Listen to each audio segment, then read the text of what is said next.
Hi everybody, आप सभी लोग कैसे हैं। आई होप कि आप लोग बहुत अच्छे होंगे, स्वस्थ होंगे, मस्त होंगे, बहुत अच्छे से पढ़ाई कर रहे होंगे।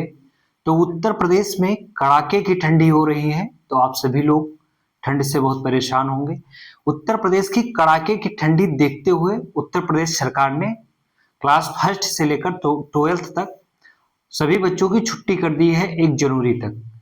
लेकिन जो बच्चे बड़े हैं उनकी छुट्टी नहीं हुई है, उनको अपने जहां रूम पे पढ़ाई कर रहे हैं, कोई घर पे है पढ़ाई कर रहा है, कोई बाहर होगा पढ़ाई कर रहा है, तो आप सभी लोगों को खुद पढ़ना ही पड़ेगा, क्योंकि आप सभी लोगों के एग्जाम डेट आ ही गई है।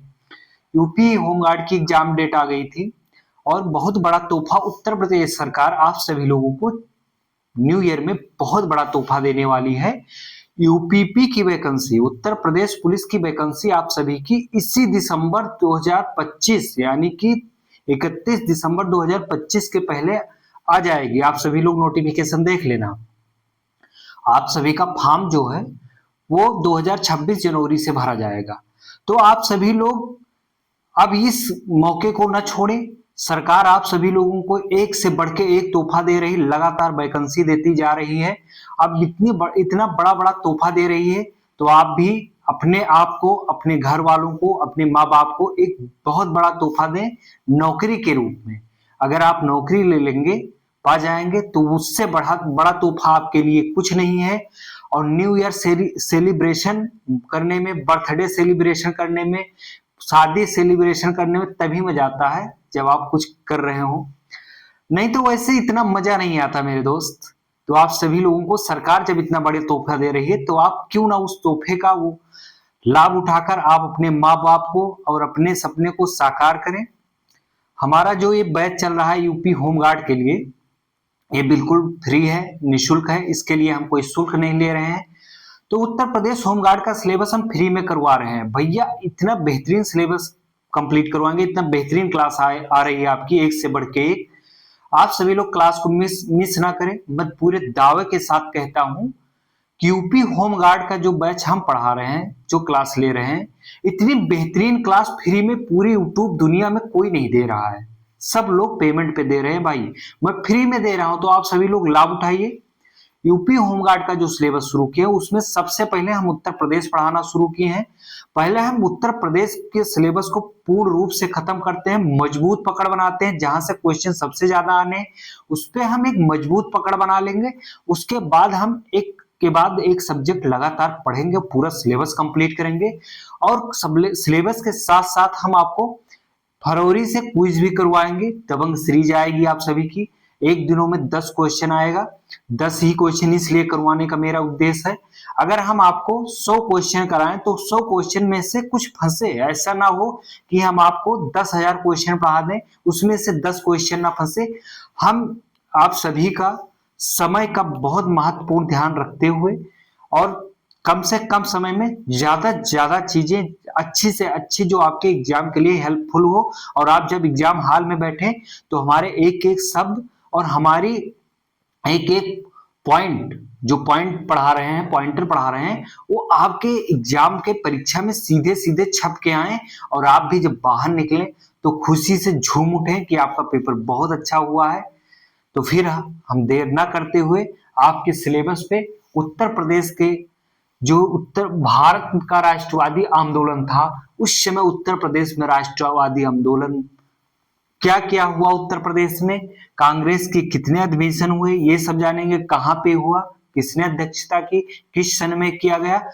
आप सभी लोग इतनी बेहतरीन हम यूपी स्पेशल पढ़ा रहे हैं, एक दावे के साथ और कह दे रहे हैं, आज ही चैलेंज कर रहे हैं पूरे यूट्यूब दुनिया में, उत्तर प्रदेश यूपी स्पेशल इतना बेहतरीन फ्री में कोई नहीं पढ़ा रहा। भाई पढ़ा तो सब लोग रहे, बहुत बेहतरीन पढ़ा, लेकिन फ्री में इतना बेहतरीन कोई नहीं पढ़ा रहा होगा जितना मैं पढ़ा रहा हूँ। ये दावे के साथ कह रहा हूँ। मैं पूरे यूपी स्पेशल इतना बेहतरीन तरीके से खत्म कर रहा हूं, और आप सभी लोग इधर भटक रहे हैं, उधर भटक रहे हैं, कहीं किसी क्लास देख रहे हैं, कहीं क्विज देख रहे हैं, इधर उधर ना भटको। आपके लिए इतनी बेहतरीन क्लास लेकर आ रहे हैं, तो आप इस क्लास का फायदा उठाएं और जल्दी जल्दी सिलेक्शन लेकर अपने घरों में खुशियों का बहार लाएं। फिर हम आइए आते हैं अपने पॉइंट पे। भारतीय राष्ट्रीय कांग्रेस जो है, हम इसकी बात करेंगे उत्तर प्रदेश के बारे में।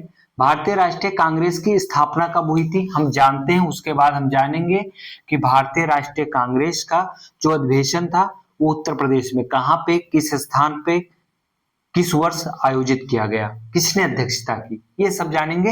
ये बहुत महत्वपूर्ण होने वाले हैं मेरे भाई, नोट करके लिख लेना। नोट, आप नोट्स अगर बना रहे हो तो नोट्स बना लीजिए, नहीं बना रहे हो तो क्लास को कम से कम 2 बार देखना। एक बार से कुछ नहीं होने वाला है, एक बार आप पढ़ लोगे तो आपको याद नहीं होगा। एक बार भी देखोगे बहुत सारी चीजें आएंगी दिमाग में, लेकिन एग्जाम हॉल पे कंफ्यूजन करेंगी। 2 बार पढ़ोगे रिवीजन रहेगा, कंफ्यूजन नो कंफ्यूजन। ठीक है, तो आइए बात करते हैं। भारतीय राष्ट्रीय कांग्रेस की स्थापना 1885 में। भारतीय राष्ट्रीय कांग्रेस की स्थापना कब हुई थी? 1885 में। एक अंग्रेज सिविल सर्वेंट A.O. ह्यूम ने की थी। किसने की थी भारतीय राष्ट्रीय कांग्रेस की स्थापना? A.O. ह्यूम ने की थी। भारतीय राष्ट्रीय कांग्रेस की स्थापना 1885 में एक अंग्रेज सर्वेंट A.O. ह्यूम द्वारा किया गया। प्रथम अधिवेशन कहां हुआ था? 28 से 31 दिसंबर 1885 में गोकुलदास तेजपाल संस्कृत विद्यालय बंबई में हुआ था। कहां पे हुआ था? गोकुलदास तेजपाल संस्कृत विद्यालय बंबई में हुआ था, वर्तमान मुंबई, तब बंबई प्रांत था, हम इसीलिए बंबई लिखे हैं। मुंबई अगर लिखा मिलेगा, मुंबई सही नहीं है, बंबई सही है।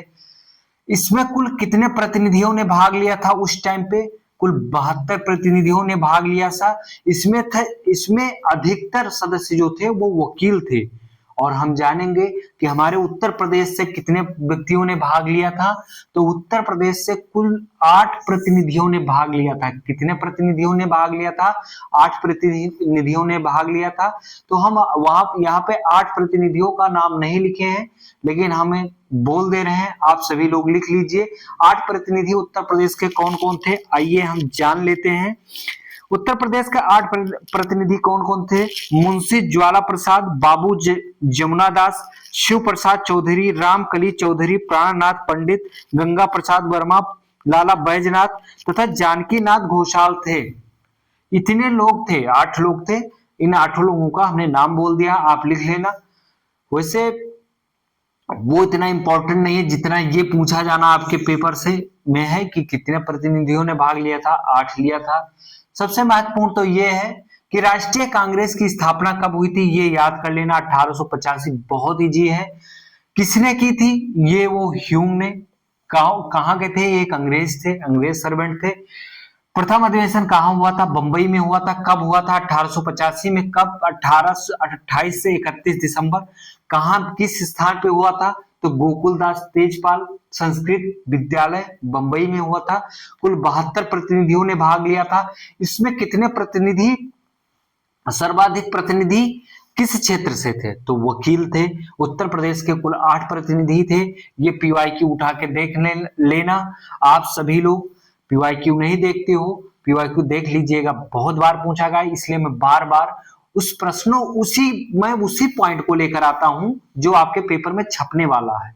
मैं कोई इधर उधर से क्वेश्चन नहीं ला रहा हूं। मैं आपके लिए इतनी मेहनत करता हूं और कई कंटेंट इकट्ठा करता हूं, उसके बाद उस कंटेंट को लेकर आपको पढ़ाता हूं जो आपके एग्जाम में फंसने वाला है। ऐसा नहीं है कि वैसे लेकर आ गए सबकी तरह किताब छपा रहे, नहीं यार भाई, जो छपना वही पढ़ा रहे हैं। जितना इतना ना दे दें कंटेंट कि आप कंटेंट रटते जाओ, उसमें से एक भी ना फंसे।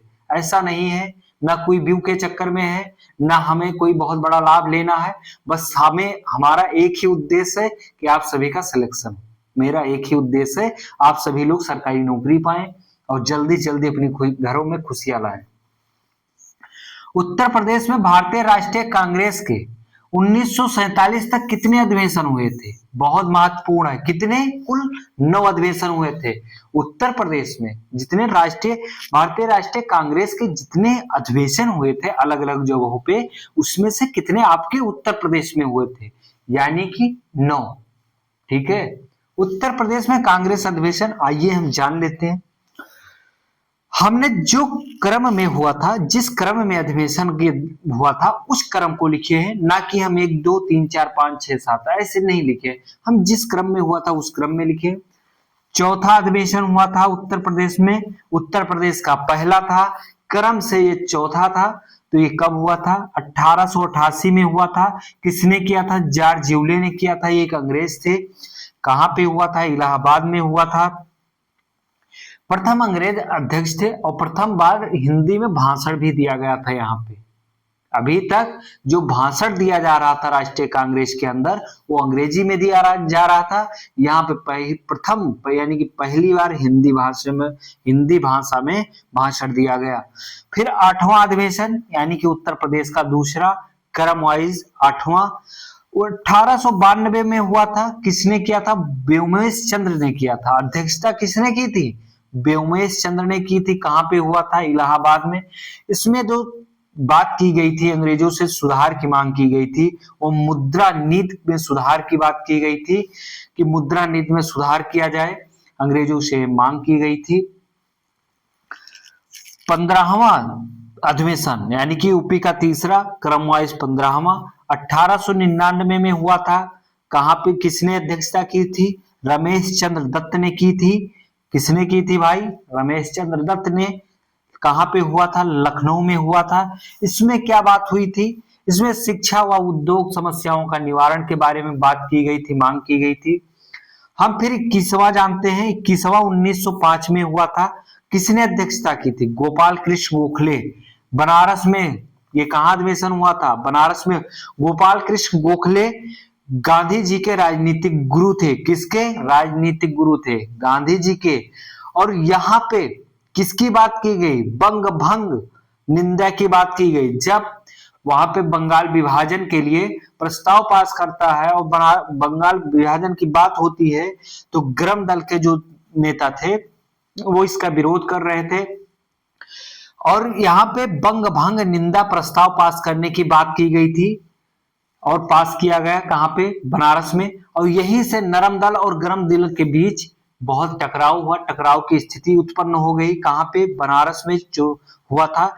यहीं पे लाला लाजपत राय ने किसको? गोपाल कृष्ण गोखले को विपक्ष का नेता घोषित कर दिया था। कहा था ये विपक्ष के नेता हैं और उन्होंने आरोप लगाया गोपाल कृष्ण गोखले विपक्ष के नेता हैं, यानी कि अंग्रेजों का सपोर्ट करते हैं। उनका कहने का मतलब ये था। फिर हम बात करते हैं 25वां अधिवेशन यानी कि 1910 में हुआ था। विलियम वेडरबर्न ने किया था। किसने अध्यक्षता की थी 1910 में? विलियम वेडरबर्न ने की थी। कहां पे हुआ था? इलाहाबाद में हुआ था। इसमें क्या बात की गई थी? क्या सुधार? भारतीय प्रेस एक्ट का विरोध किया गया था। इसमें भारतीय प्रेस एक्ट का विरोध किया गया था जो फिर 31वां अधिवेशन जो था वो कब हुआ था? 1916 में हुआ था। इसकी अध्यक्षता किसने की थी? एसी मजूमदार ने की थी, यानी कि अंबिका चरण मजूमदार। पूरा नाम है इनका अंबिका चरण मजूमदार। हमने एसी मजूमदार लिख दिया, यहाँ पे शॉर्ट में लिख दिया है। लखनऊ में इसका कहां अधिवेशन हुआ था? लखनऊ में हुआ था। इसमें क्या हुआ था?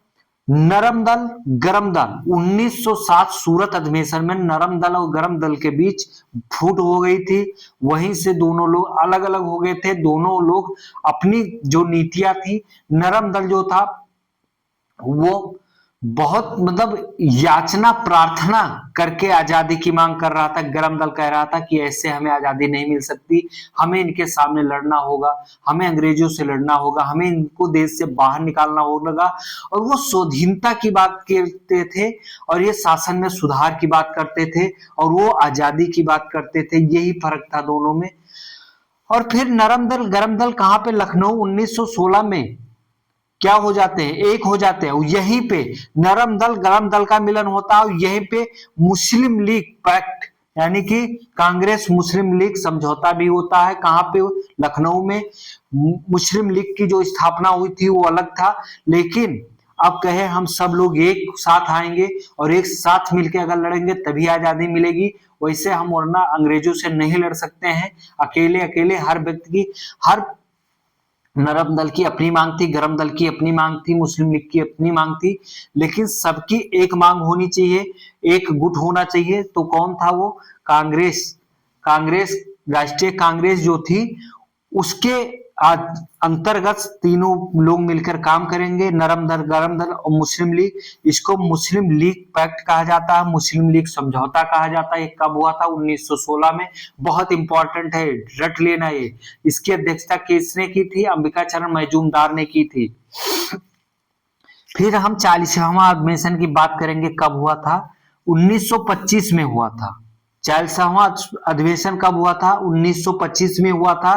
किसने अध्यक्षता की थी? सरोजिनी नायडू ने की थी। कहां हुआ था? कानपुर में हुआ था। सरोजिनी नायडू प्रथम भारतीय महिला अध्यक्षा थी। कौन? सरोजिनी नायडू राष्ट्रीय कांग्रेस का अधिवेशन की अध्यक्षता करने वाली प्रथम भारतीय महिला थी। प्रथम भारतीय महिला थी, रट लेना, याद कर लेना। 100% बता रहे हैं, या तो सरोजिनी नायडू या फिर आपकी एनी बेसेंट। वैसे दो में से एक छप के आएगा, 100 नहीं, 100%, यानी 100% लिखित देते हैं। ये दो में से एक पूछा जाएगा भाई मेरे, आपके परीक्षा में छपने वाला है सीधा सीधा ओपी यूपी होमगार्ड, क्योंकि ये दोनों लोग महिला थी। वो प्रथम महिला कांग्रेस अध्यक्ष थी, लेकिन वो भारतीय नहीं थी, वो विदेशी थी। और ये प्रथम महिला भारतीय अध्यक्ष थी। और कहां का अधिवेशन किया था इन्होंने? कांग्रेस का, कानपुर में। कब किया था? देख लेते हैं, 1925। बता रहे हैं इन दोनों में से या तो स्थान पूछा जाएगा, या तो प्रथम भारतीय महिला, या प्रथम महिला, या फिर कौन से अधिवेशन या किस वर्ष में। ये भाई बहुत इंपॉर्टेंट है, बहुत। इसलिए मैं बता रहा हूं कि आप सभी लोग इस पे विशेष ध्यान देना। ये प्रथम भारतीय महिला अध्यक्षता थी। और प्रथम कांग्रेस महिला अध्यक्ष कौन थी? वो एनी बेसेंट थी, लेकिन वो विदेशी थी, इसलिए वो भारतीय नहीं थी। और प्रथम भारतीय कौन थी? सरोजिनी नायडू। ये छपने वाला है, हमने बोल दिया है, छपेगा, देख लेना जब पेपर आएगा। और सरोजिनी नायडू के बारे में थोड़ा सा और जानकारी ले लेते हैं। विजय विश्व तिरंगा प्यारा जो गीत है, इन्होंने ही लिखा था। फिर 49वां जो अधिवेशन है वो 1936 में हुआ था। 49वां, टोटल कांग्रेस का नंबर वाला 49वां, यूपी का 8वां। इसकी अध्यक्षता किसने की थी? पंडित जवाहरलाल नेहरू ने की थी। किसने की थी? नेहरू जी ने की थी। नेहरू जी का नाम सुनते ही आप सब लोगों का आजकल माइंडसेट गलत बन जाता होगा। नहीं, देश की आजादी में बहुत महत्वपूर्ण भूमिका थी इनकी, देश को आजाद करवाने में। ठीक है, तो हमें किसी के बारे में ना हमें बड़ाई करनी ना बुराई करनी, हमें पेपर के पॉइंट ऑफ व्यू से पढ़ना है आराम से। हमें किसी पार्टी का पक्षपात करके नहीं चलना है, आपको अच्छे से पढ़ना है, तभी सिलेक्शन मिलेगा, ना कि किसी का पक्षपात करने से। जवाहरलाल नेहरू, पंडित जवाहरलाल नेहरू लखनऊ के अधिवेशन की अध्यक्षता किए थे। इनका लक्ष्य क्या था? समाजवाद। कांग्रेस का लक्ष्य था समाजवाद। इन्होंने प्रस्ताव जो पास किया था कि कांग्रेस का क्या लक्ष्य होगा? समाजवाद होगा। ठीक है, ये पूछा जाता है समाजवाद किस अधिवेशन से आया था? 1936 वाले से आया था, या लखनऊ अधिवेशन से आया था? इस समाजवाद जो पूछा जाएगा, समाजवाद लक्ष्य किसके अध्यक्षता में पास हुआ था? क्या बताएंगे? आपको आता ही नहीं है। पंडित जवाहरलाल नेहरू, याद कर लीजिएगा। छवि किसी की अपनी मन में किसी की इमेजिन ना करो अपने मर्जी से। ठीक है, अच्छे से पढ़ाई करो, सिलेक्शन लो। 54वां यानी कि 54वां यूपी का 9वां, 1946 में अध्यक्षता, 1946 की अध्यक्षता किसने की थी? जेबी कृपलानी ने की थी। किसने की थी? जेबी कृपलानी की थी। सॉरी, ये कहां हुआ था? मेरठ में हुआ था। ये स्वतंत्रता प्राप्ति के समय 1947 अध्यक्ष के पद पर बने रहे, यानी कि आसीन रहे, बने रहे। जब भारत की आजादी हुई है तब तक अगर पूछा जाए कि आजादी के समय राष्ट्रीय कांग्रेस का अध्यक्ष कौन था, तो आपका आंसर होना चाहिए जेबी कृपलानी। बहुत अच्छे से याद करना, ये जो मैं पढ़ाया हूं यूपी के बारे में बहुत इंपॉर्टेंट है, आपके पेपर में छपने वाला है। और आप सभी लोग विशेष ध्यान नहीं देते हैं। आप सभी लोगों को लग रहा है यूपी होमगार्ड बहुत हल्के में आएगा पेपर। जितने हल्के में आप ले रहे हैं, आपके लेवल के अनुसार हल्के में नहीं आने वाला है। उत्तर प्रदेश से आपके उत्तर प्रदेश से अगर आपसे अभी से सवाल किया जाने लगे, ठीक है, तो अभी आप क्विज दे रहे होंगे कहीं ना कहीं, पक्का हम बता रहे हैं, कहीं ना कहीं क्विज आप दे रहे होंगे। अपना रेशियो देख लीजिए। ठीक है, नहीं तो पुराने बच्चे अगर होमगार्ड डाल दिए होंगे तो सारा पद वही मार ले जाएंगे अगर आप नहीं पढ़ेंगे। नया है तो नया है, सिलेबस कंप्लीट करना पड़ेगा, पढ़ना पड़ेगा। मेरी बातें आपको बहुत कड़वी लगेंगी लेकिन पढ़ना पड़ेगा, आपको सिलेबस कंप्लीट करना पड़ेगा, उसके बाद आप क्विज लगाएं। बिना सिलेबस पढ़े कहीं क्विज लगाना अच्छा नहीं होगा आप लोगों के लिए। तो आप सभी लोग मेरी क्लास पे बने रहे शुरू से अंत तक और बहुत अच्छा पेपर होगा आप सभी का। ठीक है, तो ये पूरा नोट कर लेना, आप सभी लोग स्क्रीनशॉट ले लेना, 1 से 2 बार जरूर देखना वीडियो को। और पढ़ाई में अब लापरवाही मत कीजिए, बहुत समय आप लोगों के पास बचा नहीं है। सिलेबस अगर पढ़ोगे, सिलेबस के अनुसार चलोगे, कंप्लीट करते, रिवीजन भी करना चाहते हो, सिलेक्शन पाना चाहते हो, तो आपके पास समय नहीं है, वरना आपके पास समय ही समय है, क्योंकि वो अप्रैल में पेपर होने वाला है। ठीक है, तो अब हम चलते हैं। थैंक यू, जय हिंद।